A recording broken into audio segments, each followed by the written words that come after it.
Au travers des années, on m'a posé un tas d'étiquettes qui a façonné ma vie. On m'a dit que j'étais bipolaire, bizarre, lunatique, trop gentille, timide, même pure. Ça m'a amené à me poser beaucoup de questions. Des mots qui ont marqué ma vie et brisé ma confiance en moi. Pendant des années, j'ai cherché à répondre au pourquoi j'étais vue ainsi et pourquoi je n'étais pas comme les autres. Il y avait un truc en moi qui ne fonctionnait pas.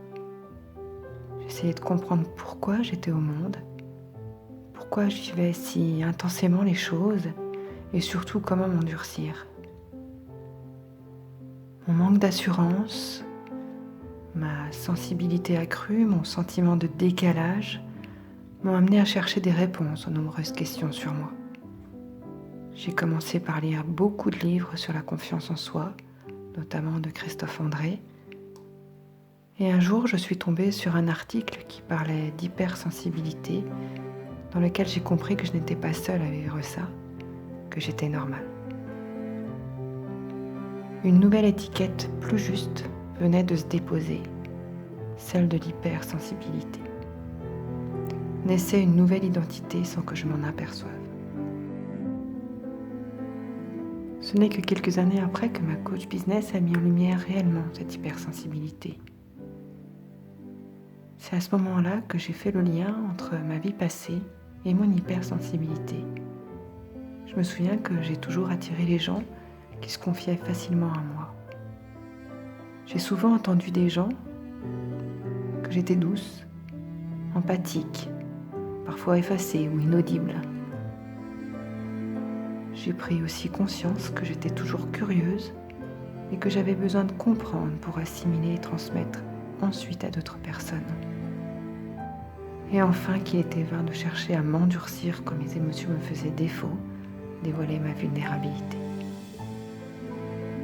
Mon hypersensibilité me permettait de capter les informations de l'autre dans ses ressentis, ses besoins, ses interrogations, d'aller chercher l'information pour en comprendre le fonctionnement ou la réponse et de transmettre avec douceur et bienveillance ce que j'apprenais. À ma manière, j'aidais les autres à s'élever. Chaque être humain n'est pas sur Terre par hasard. Chaque personne a un intérêt dans ce monde. Chacun apprend ou transmet à l'autre. Chacun apprend de quelqu'un. L'hypersensible, de par cette sensibilité qu'il caractérise, est là pour apprendre, transmettre et aider les autres à s'élever au niveau supérieur. Rends-toi compte, combien de personnes as-tu écoutées et soutenues par des mots réconfortants, valorisants, qui les ont aidés à s'élever, à passer le cap? Combien de personnes t'ont posé une question pour laquelle tu as passé des heures à chercher la réponse? C'est ce qui explique les défis que tu as connus dans ta vie. Quand on est hypersensible, nos émotions sont fortes, mais notre curiosité aussi. Notre empathie est inégalable et notre intuition cognitive l'est tout autant. C'est ce qui m'a fait réfléchir. Pourquoi je continuerais dans un monde qui ne me convient pas, auprès de personnes qui ne me respectaient pas? J'ai commencé à écouter de nombreuses vidéos et suivi des personnes inspirantes comme Martin Latulippe, Paul Pironnet, David Lefrançois, François Lemay, Sophie Noquin et tout un tas d'autres. J'ai alors compris qu'autre chose était possible. J'ai compris qu'on pouvait servir le monde autrement et qu'une vie différente était possible. Et là, j'ai commencé à aller me former, à chercher à construire une autre vie. Ce que je cherchais sans le savoir, c'était de me créer une nouvelle identité. Une identité qui me représentait vraiment. Une identité faite de douceur, d'empathie, de respect, de liberté. Je cherchais à créer mon mode de vie.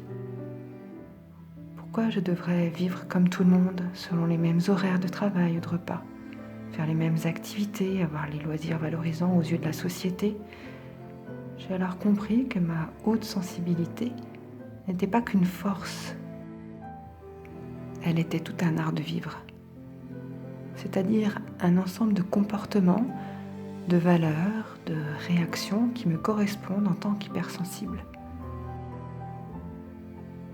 Pourquoi vivre hypersensible est un art de vivre? Parce que l'hypersensible doit en permanence faire face aux défis qu'il caractérise. Ces 3 grands défis que sont une forte sensibilité, une grande émotivité et un tourbillon mental. Donc c'est un art de vivre de respecter notre rythme, nos importants, de savoir connaître nos limites, l'acceptable, l'inacceptable, de savoir se protéger des événements ou des personnes toxiques, de savoir s'entourer de bonnes personnes pour élever notre fréquence, notre énergie. C'est tout un art de vivre, de façonner notre vie selon nos propres couleurs.